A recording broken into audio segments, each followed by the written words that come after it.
lives, and we have an older son too, so we would drop him off at daycare and go to the NICU every day and not know what was going to happen to her. And so about a year after that, it was enough time for me to say, well, maybe there's kind of like a window into this that isn't just sort of like. And then my wife and I went to the in-house avant-pan, and then we sat in the nursing chair for 4 hours, and then we went home. But I actually have enough perspective to kind of dig in there, and so it's a fictionalized version of what happened, but it is obviously resonant for me in a way that's different than other plays that were created under less duress. Yes, the writer's ability to take what could be trauma and make it into, honestly, a very heartwarming and funny show is really kudos to you. Do you want to talk a little bit? I know you have worked together. This is the dream team. You've worked together before. Self-described. That's how they walked into rehearsal. They were like, "We're here." I'd love for you to share some of how you two met and what kind of collaborations you've done before this and how it's been working together on this play. Mike and I have, we met as interns together maybe 20 years ago when we were interns at Playwrights Horizons off-Broadway in New York City. And at the time we were both directing interns. At a certain point, Mike's turn veered towards playwriting, but we've stayed in touch since then. And this marks, I've lost count of how many shows we've done together, but it's been at least 12 productions that we've done together over the years. Tiny Father, we've done a place called Tiger Style, Teenage Dick, Bike America. You like these 2-word titles. Yeah. So they roll up the tongue. Oh, here's one that's significantly longer. The Roosevelt Cousins Thoroughly Sauced, which is about a young FDR trying to get his way through physical therapy post-polio and into the New York governor's seat.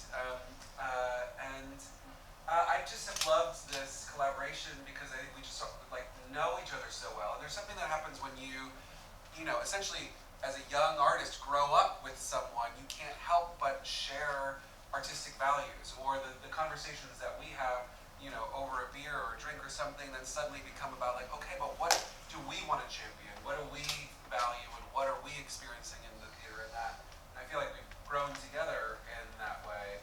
And also, you can't help when you're writing something to bring some amount. I mean, obviously this one is very personal, but in any play, you can't help but bring some personal perspective in. And so to have a close relationship with your director is, I think, probably a valuable thing to really have an open conversation about, well, what are we making and why is it important? And for me to be able to sort of see that in my friend who's, as part of your process, spends a lot of time alone in a room, and then I have to somehow take whatever imaginings were happening in your head and translate them out here with all this stuff and hope to sort of get it vaguely in the ballpark of what was existing in your mind's eye. So it's been an exciting journey all the way through, and this one especially feels really rewarding. Partly because I remember you going through that experience and didn't really understand fully what you were going through until you wrote it, and just in awe of you. And then over the course of working on this show, I've also had a son. So of course that puts the whole other thing in perspective, which has been really beautiful. And so we're looking forward, if those of you who haven't seen it, we're looking forward to sharing this production with you. Yeah, and what is it about Moritz that you were like, I trust him and how we can communicate about this work, bringing him into this? I mean, this is really a relationship that has grown over 15, 20 years of collaboration, and so there's a lot of it. Moritz directs the world premiere of pretty much all my plays, and if you know. So we already have the kind of working vocabulary, but I think that what's been interesting about this process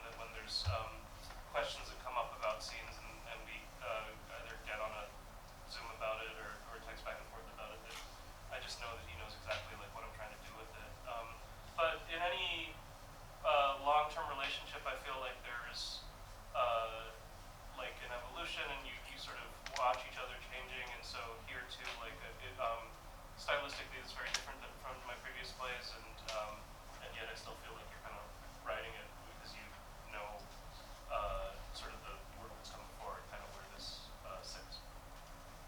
You mentioned it being stylistically different than some of your other work. Obviously, this is a very realistic set. We are very much in the hospital, and there's a lot of medical jargon, medical behaviors. How is this different to write than some of your other pieces? I do a lot of comedies that are just like rhythmically, like you can tell when the audience is with you because there's like sort of regular laughter, and they're usually more broadly political. They're like Tiger Style takes place half in the U.S. and half in China, and is about sort of my family and our generational acculturation.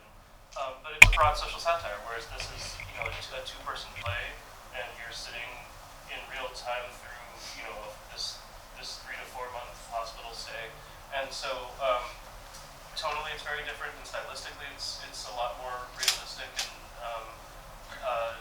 but it's also, I think, just to be honest, like trying to do more of an emotional journey and less of a kind of like this is my broad take on society, and so the work is a little bit more delicate, and gauging whether it's working or not is just a different way of listening to the play.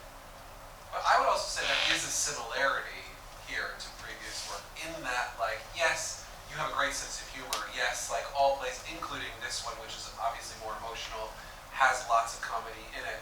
I think the thing that it feels like a through line for your work that is exciting to me as a director is like there's a real appreciation for the audience, and as you watch a play, certain expectations becoming set up that you sort of say, I think I know where the story is going, and that being the place where you sort of say, actually, I'm going to subvert that and make it about this other thing that you didn't expect.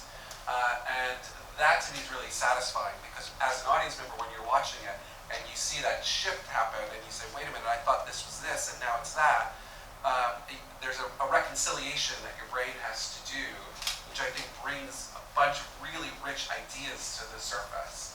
That's theatrical and intellectually satisfying. That I think is universal for most of your plays, including the mustache play. What was that mustache play called? Mustache Guys. Mustache Guys. Come on, that's the name of a play. Mustache Guys. Those 2 words. Those 2 words. Yeah, there's obviously a lot of personal experience put into this. Any writers in the room? Anyone who's or tried to write? We love the old adage, write what you know, and normally that's coming out of a place of where to start. And I'm just curious, when you decided to take this personal experience and put it on paper, did you start with the very first scene, or did you jump in the middle, or what is your process as far as start anywhere or somewhere? I don't I don't remember what came first or what, but I do know that for every play, I try to think about what's going to be bothering me for 3 to 5 years, because when you start writing, if you're really lucky and you have a full production of it, which not every play that I write does, but the process is long in terms of from first draft to getting to this point, and so you have to tackle something that is complex enough and that you feel is fertile enough that you're willing to sit with it for 5 years. So in a way, it's like I don't know exactly how the form of this play. It's just that there was the experience of going through having a kid at the NICU and sort of what we were observing and the attention that I had. My family's all coming from a very sort of scientific, doctor-friendly background.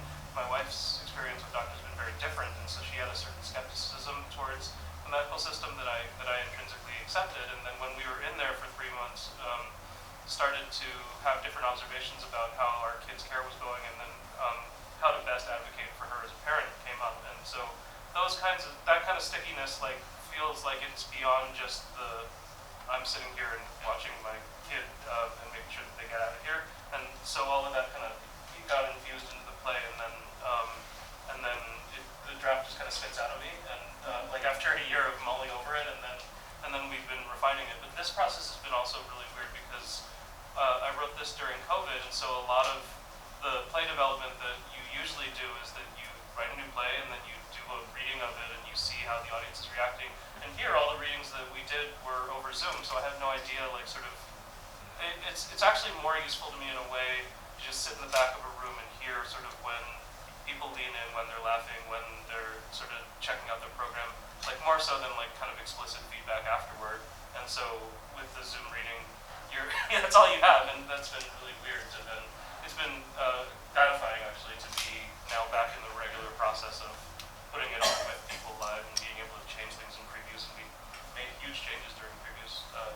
So Yeah, I'd love to hear some of the bigger changes that have come out of getting it on its feet with real people in the room. yeah, I mean, part of it has been making it bespoke to these actors and just trying to listen to they're both solid veteran New York actors that I've worked with in various capacities over the years. I don't know whether you've worked with Anthony before.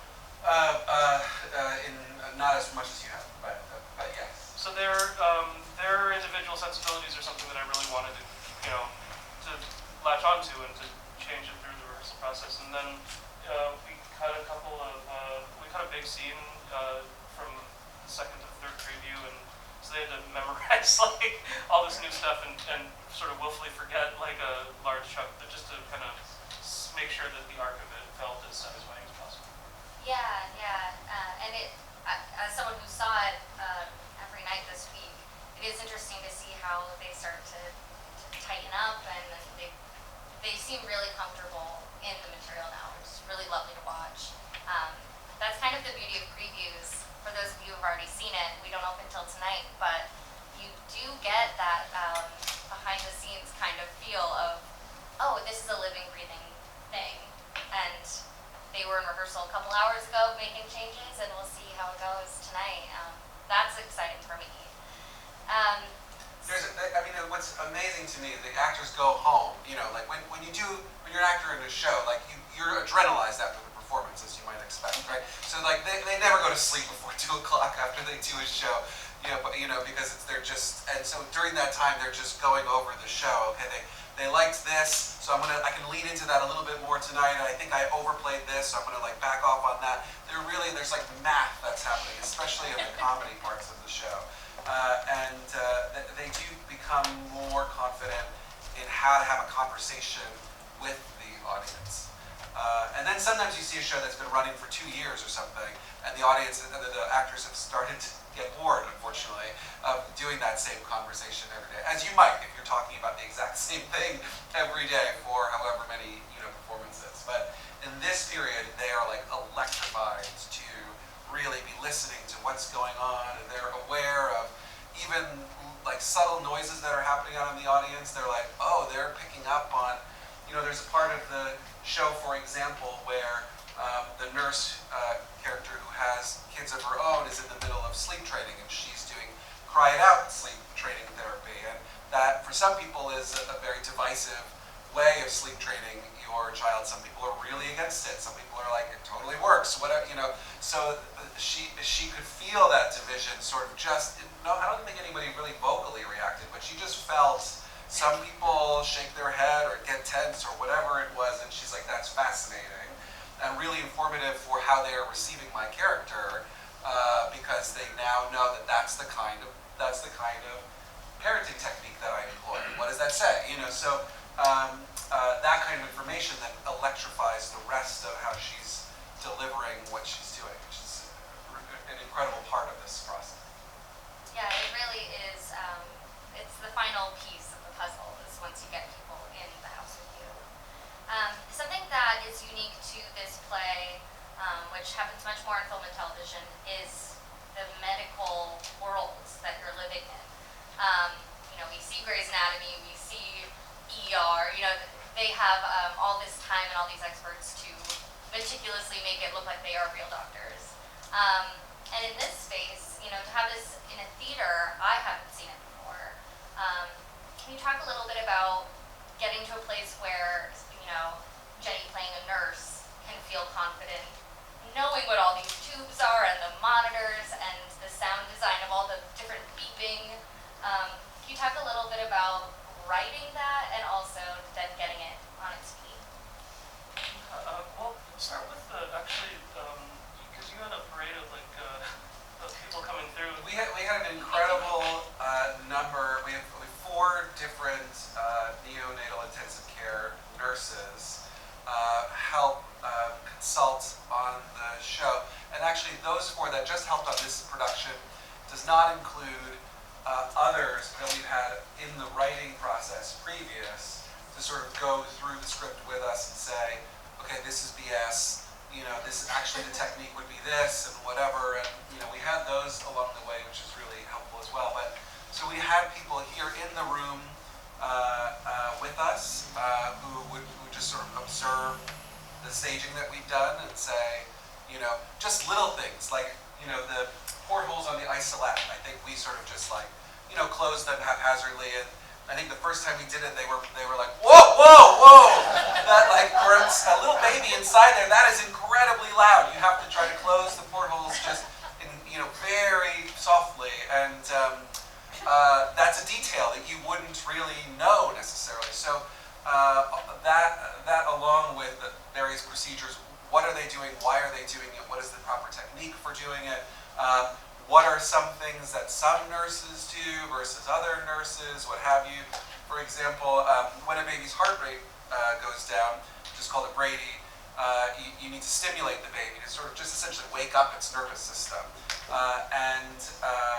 You know, one nurse was like, yeah, you just kind of smack them on the foot a little bit. And then another nurse was like, you do not smack babies on their feet. Some people do it. You should not do, you know, so like, it's just very interesting to just hear, you know, and all of that becomes then fodder for like, well, what kind of nurse is Caroline in the play? And so that was really informative. We're grateful to those, well, they're not quite volunteers, because we did offer them a stipend, but just for them to share their expertise. You know, as our actor says, she's like, this takes years of training, and look at me, I've learned it in hours. But we're really grateful that they've been willing to share that story. And I think, you know, part of that I think has to do with how much drama they really do see in a NICU. And that even when we have described the action of the play to them, you know, of course they know this is fiction, because it's only partly based on your life. In our play, it is predominantly fiction. Just knowing what happens just immediately resonates in a powerful way, where we have to say like, but it's just play. It's not really happening, and I think that speaks to how lucky we are to have some of the medical professionals that we do in a place like this, and especially the ones that we've encountered. It's been a really enriching personal part of the process to work with them. Yeah, as far as the writing of it, like as I said, I grew up with a medical household, so I felt really comfortable with like the kind of jargon of the play and having lived through some of it too. But for me, the task is really about how do, like, if the sort of baseline is all this like medical jargon, but like how does your personality come out despite that? And I certainly saw that like with my parents, because my dad would like to mess with the fellows when he was training them, and he would do these off-color jokes in a really sort of neutral tone with all the medical stuff, just to see whether his fellows would react or not, like just to mess with them. And so I kind of wanted to invoke that here, where it's like, yes, they're talking about this baby is going through Brady, and I have to, you know, crank up a row too, and like, and all whatever. But really, it's sort of like, how do you use that knowledge, and what's the relationship that forms behind it, is kind of what I was aiming at. So yeah, so it was like, and in a sense too, like dramatically shaping the thing. It's like I may have gone through this period, but like, does that personal experience translate to something that's dramatic on stage, that you're watching two people reaching an understanding about a baby? And if not, then you know, that can go, and you know, maybe I don't need that much specifics here, but maybe more over here. And honing the language to fit the story. Yeah, yeah, and the way you've structured it, having, it's just two actors, it's two characters, and you have two opposite ends of the spectrum. You have this incredibly experienced nurse, and you have this person who's brand new to both fatherhood and this environment. So you've set it up in a way that makes it very accessible to the audience, that I felt like I understood all of the journey, the medical journey, because the character was also learning at the same time, which is very smart. Do you feel like there was ever a version of this where there were more characters or less characters, or was it always a two-hander? It's always actually been a two-hander. It's funny because... Not quite. Oh, that's true. There was... well, I was... I'm remembering a draft. Yeah, no, that's right. There was a surprise third character. It's funny because one of my teachers was like, oh, it's really hard to write out a two-hander because it becomes a three-hander, and she was right. But yeah, just as an exercise almost, like I thought that it would be really interesting to have primarily two-person scenes.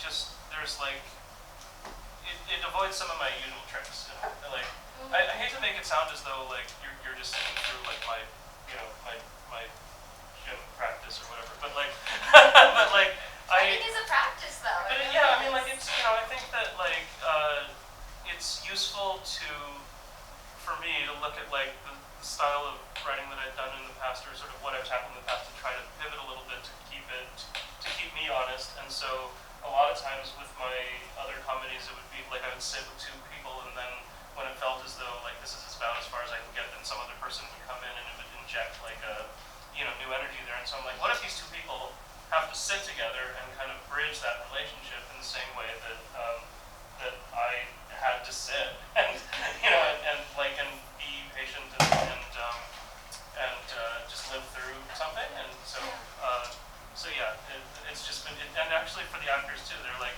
I'm not used to being in a two-hander, and it's like if the lines stop, I know it's me. There's nowhere for me to go. And like, and Andy said because he's playing, opposite a nurse, and her costume's basically the same the whole time. He's like, I can't even look at her costume and know what scene we're in. Like, there's no clue for me if I lose what scene I'm in to know where to go. Yeah, so just as like it's just like a way for us to play and transfer energy and sort of see, kind of like what's different about this practice than about another practice. Like it's been really interesting to just have two people and have them go at it and see what comes from that. And it's really fascinating to see, and of course you're in the room every day with them, but to see how these actors feed off of each other's energy, and especially with all these changes, when you have new lines that afternoon, there's nothing better than being able to trust the other person to get you on track if you need. So something that's really interesting about this play is that it all takes place in the same setting, but you're following this journey over months and even years. How did you decide what the most important benchmarks for the arc of this story were as we're jumping in and out of this hospital setting? I mean, how do I put this? Like, I try to give a play a good structure, and sort of so that you kind of know when you are. This same teacher was saying that you have to know, like, when the audience can go home. Like by, she was at first she was like by page 20, and then she's like by page 14 she got a little bit more impatient as time went on. But like meaning like by page 14, you have to set up the paradigm so that the audience will know when this happens one way or the other. Then I know I can go home. I can go home. Yeah. Evening is complete. And I think that was such an interesting way to put it. But it's like she was like, if you're on a roller coaster, you want to know that like even if it feels dangerous or you get disoriented, that like I have a track under me and it's safe, and then you can enjoy it. Because if you're on a wild trip and you don't see any track underneath you, then you're like, I don't trust you anymore to know where you're taking me. So it's like Yeah. the overall structure of the thing I knew was like this person has a surprise baby on the first scene and doesn't know, was not expecting it, and by the end of the play, like in some measure, they have made peace with that, and the kind of natural time frame is like how long they're in the NICU. Yeah. But then in terms of like what individual scenes to portray, that was actually really a little fuzzier in a matter of sort of testing it out. Yeah. Because it's like you're writing just the shock of it at first, but then you really want to stay in the room because of the relationship between this dad and this nurse, and sort of seeing where that ends up, because it's a little bit hard to invest it all in like a spoiler fake baby.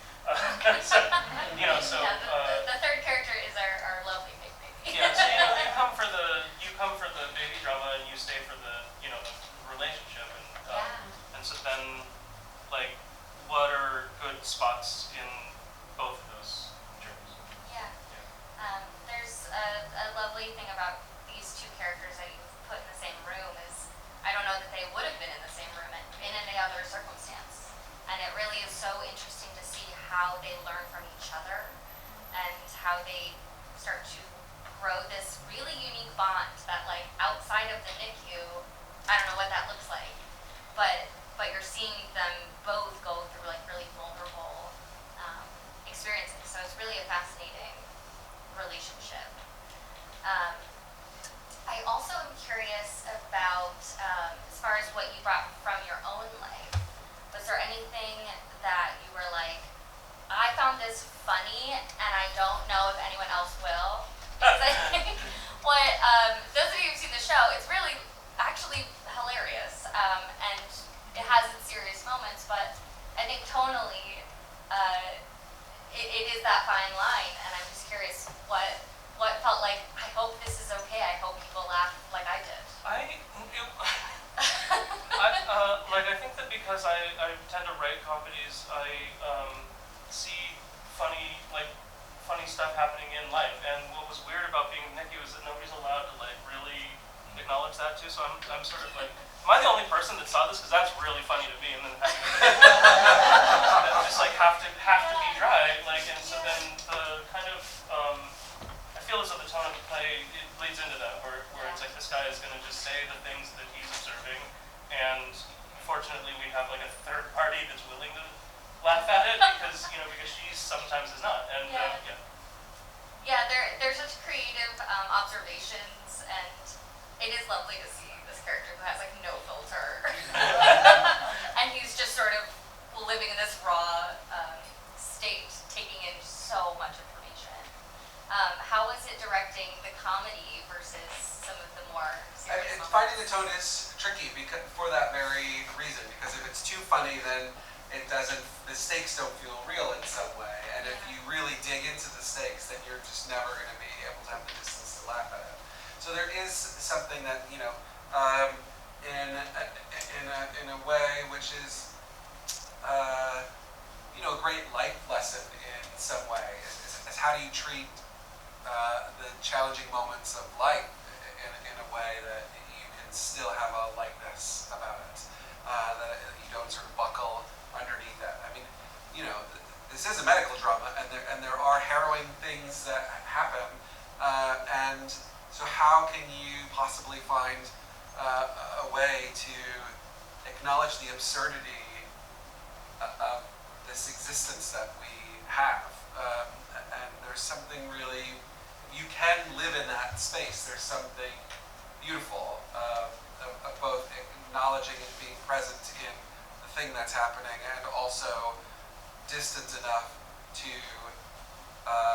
find its inherent absurdity. And I think as a practice for us making it, it's really beautiful, and sharing it too, hopefully we can, that's what comedy allows us to have, is a little bit of a palatable way of addressing or approaching things that would otherwise be too uncomfortable to potentially sit through or acknowledge in life.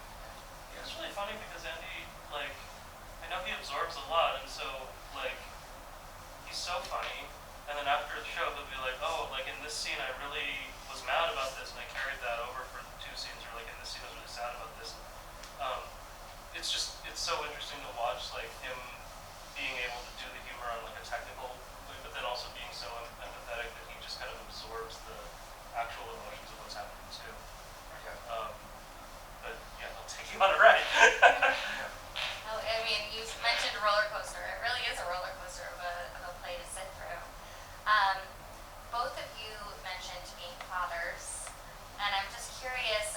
so much about this play is like what it means to become a father and then be a parent and find what that looks like on you. What do you think you've learned through this process as a parent? Working on this piece. That's really interesting. That's interesting framing because I like to think that I'm like in control of like, like I don't learn from your experience. Like I teach with this. You're right. All right. No, but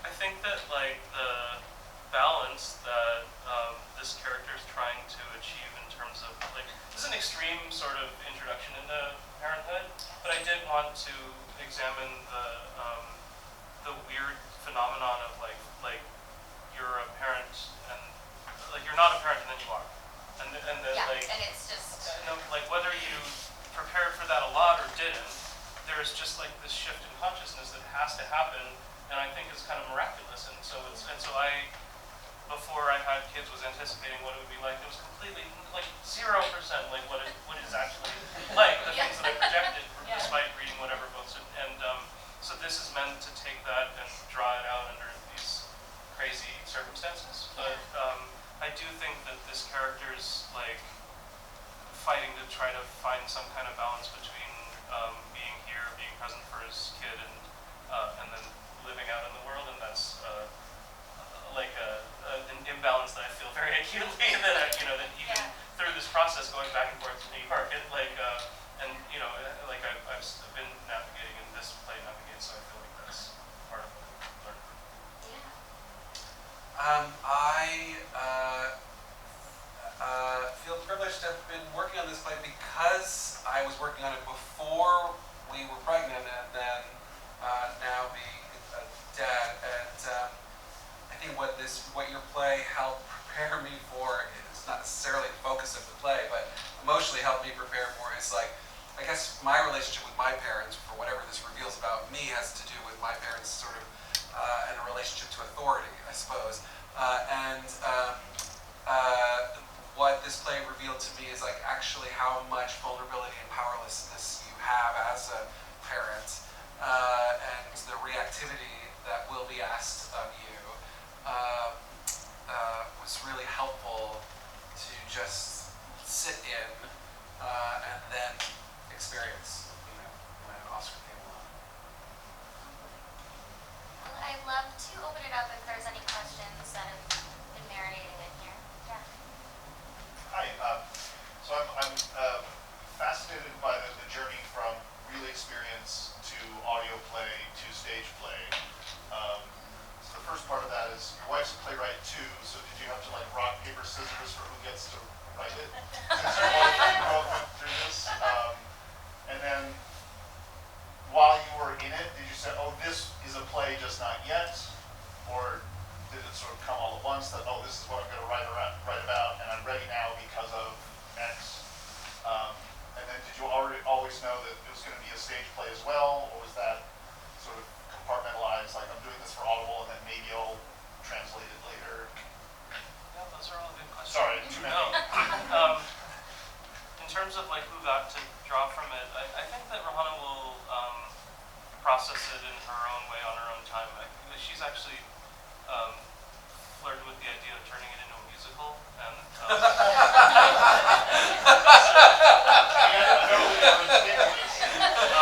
so I just think that like we do some joint projects, but we started with reading each other's plays and being in the same writers group, and so then it was like she would write a completely different play for me, and we'd be like, "What are you doing over there? Give me that script." Okay, and we would trade ideas, and so I do think that like because this is a big experience for her too, that she will in her time. Yeah, like I just had this particular version of that experience and went and grabbed it. In terms of like the translation process, like I did always want for it to be a stage play, and it was interesting to just like on a technical level to play in an audio space versus because like for audio there's not really the same exits. Like you can't, I guess you can put in like a door sound cue, but I'm saying that like one of the ways that I would like stagecraft-wise that I go from scene to scene, it has to do with all these entrances and exits, which like you have to explicitly put in. But then there's also like an intimacy to the audio that like you can, if you're whispering and you hear it like right in your ear, like what is that? And, you know, so if anything, it was just like playing with a different palette for a little while, and then going back to this and seeing like what I had to completely change or what could stay. You directed both, so do you have any like sort of recollection of any major differences between this versus audio version, or You know, what yours well said? what you're saying about the intimacy is right, but what you don't get in the audio experience is the conversation with the audience. Yeah. So you're just really, and I think the play's grown a lot since then for the reason that we've had an opportunity to keep working on it, to do one reading with a live audience last summer, and now this process has been really informative. And audio, you know, like TV and film, you're not, you know, you're sharing it with a select group of people, but how's the world at large receiving it? You don't even really, in some ways, ever know. You know, I suppose on Audible they leave a review, and so depending on whether you trust the reviews, you know, there's that. But I far and more enjoy being in the room with everybody and experiencing it together. I also find that there's a certain tyranny to choosing takes, and I don't know how you, maybe you like that better, I don't know, but like for me, I feel like I'm putting out a blueprint, and then I really enjoy seeing the actors take different paths and still arriving at the same place, and like certain, you know, sort of safety points or whatever, but you can see them adapting and responding to what's happening out here, or something goes a little bit different, and I like that variability. Whereas I feel like for the audio version, it's like you're recording 2 to 4 takes, and then you're choosing like which, and for me, it would be hard, I think, to be like, this is going to be the definitive way that everybody hears this forever. Well, and if you didn't capture it that day, then you just don't have it, you know what I mean? Like, you know, and then you try to tell the story with the takes that you have. You know, just as when you shoot film, if you realize in the editing room, they're not doing it the way we actually sort of need for the story, and we either pay the money to reshoot, or we live with what we have and make it work somehow, you know, which is a different process than in theater, where they are learning and doing it, and you know, and that's very empowering for the actors. So what you're getting out of the actors is a much more a performance that they have real ownership of, and using the facilities in and of themselves in a tremendously crafted way that I really admire.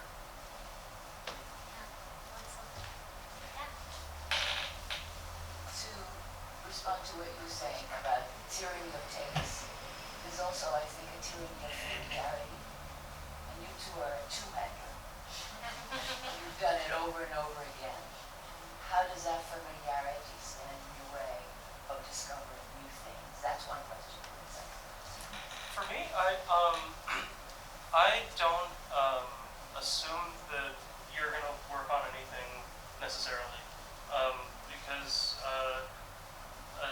you have very viable, like, you know, sometimes Broadway career, sometimes West End career, but also it's not necessarily going to be the case that everything that I write is going to be something that you respond to. Like, you may be able to have a take on it or access to it, but like, you might not genuinely love every play, and that's fine. And so I think that like, to keep this this collaboration fresh, it really is acknowledging where we have grown both personally and professionally, and I feel lucky every time that there is like a chance to work together, because I just like being in the room with Mo, but it's not, I think that when it becomes assumed, and when it becomes sort of like, yeah, you're going to do this, you'll do whatever I want, like that, you know, then it's not as charmed of a partnership as when it's like we're both deciding to work on this play at this time in this theater or that theater, you know, because we're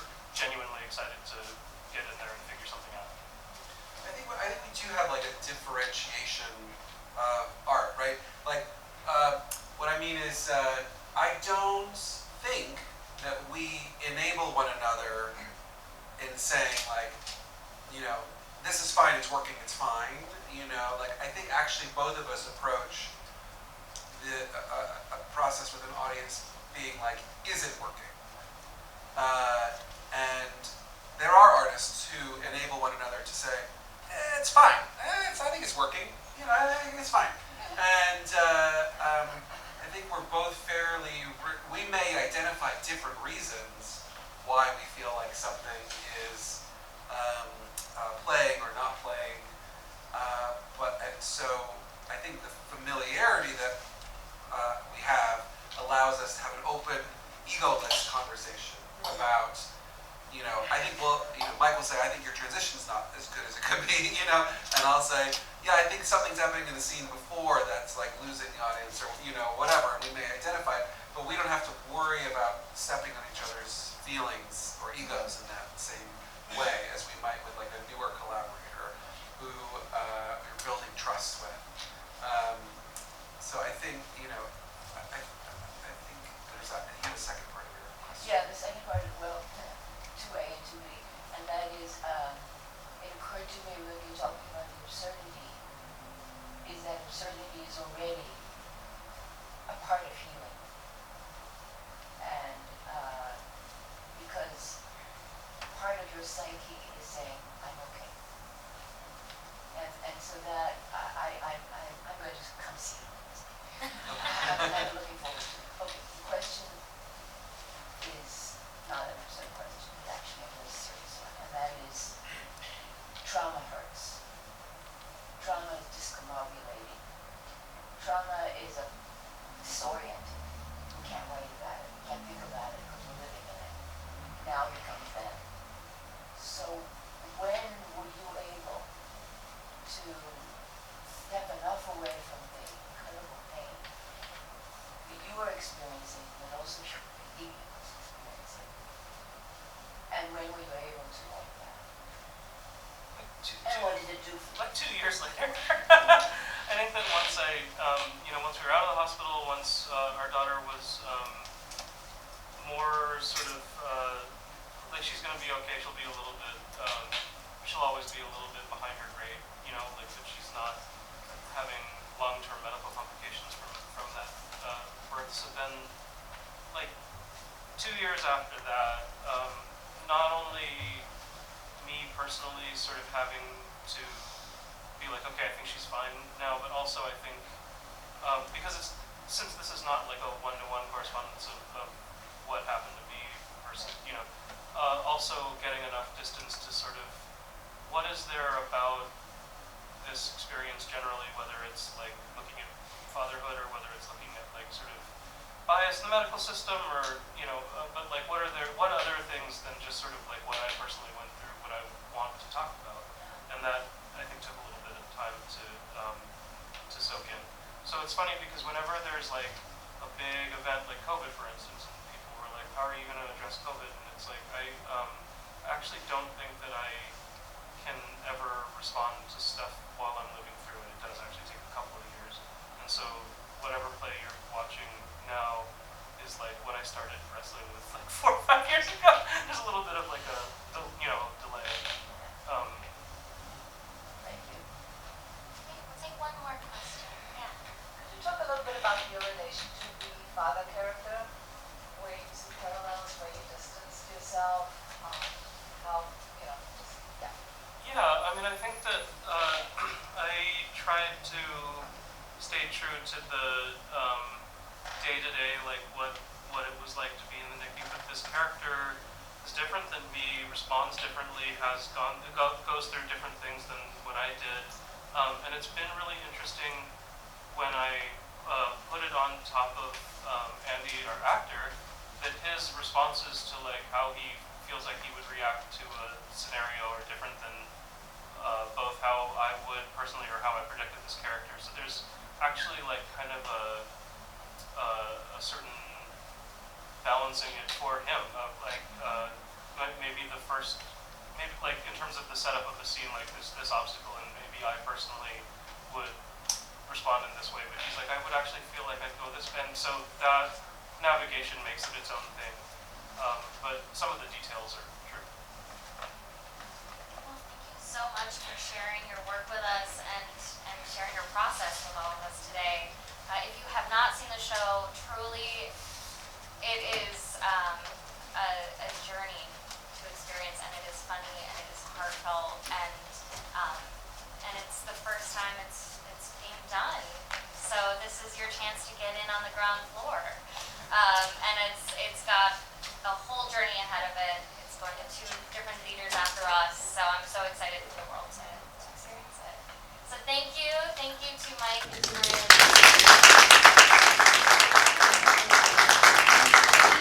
Join us for the show, and also join us for any other future Deeper Look events. Thank you. Thanks, everybody.